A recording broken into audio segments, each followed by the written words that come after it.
Going to the vet's office can be stressful for you and your dog. It's stressful for your dog because all of a sudden they're going to a new building where a lot of body handling is happening, some shots, being restrained, some blood is taken, and all of that can make them uncomfortable, which can then lead to a negative association.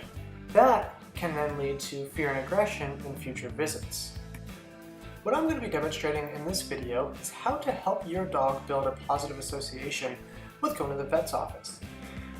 Here I am with my dog Villery, and we're heading into Hardin Valley Animal Hospital in Knoxville, Tennessee, and we're going to be focusing on building a positive association with the building, the staff, and even his veterinarian.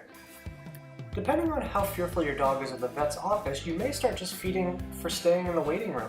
Dogs that are extremely afraid, you may start feeding out in the parking lot, and that's as far as you go. This plan is for a dog that's just mildly fearful, and you may not even notice it with Villery because this is his second visit. With Villery, he loves attention from people, so Carla is actually giving him a lot of loving, which is great for him, and I'm giving him food. This is going to help him build a positive association.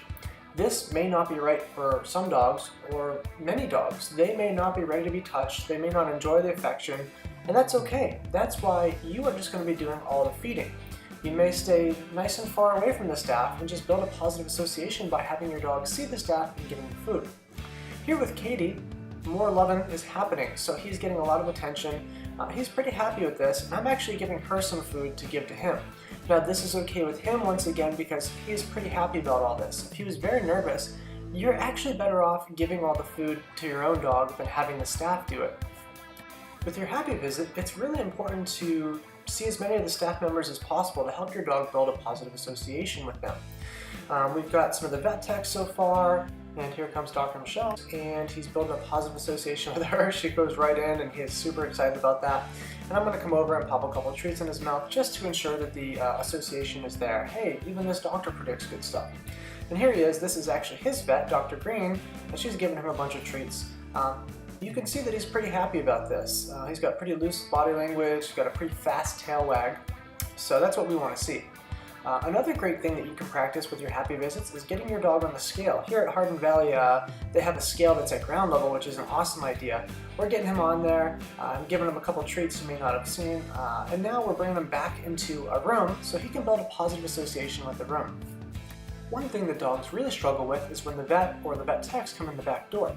Here's an example of how you can condition that. So here comes Dr. Green, and all of a sudden good stuff happens. Dr. Green came in armed with some food, so she's giving it to him, and I've got some at the ready as well, so I'm going to start giving it to him. We're looking at body language this entire time, and he's pretty loose and wiggly. He's into Dr. Green and wants some affection and everything, and that's what we want to see. Some important takeaways are to work at your dog's pace. If your dog is extremely afraid, then you want to hang back, make sure you keep distance, bring very, very high value food.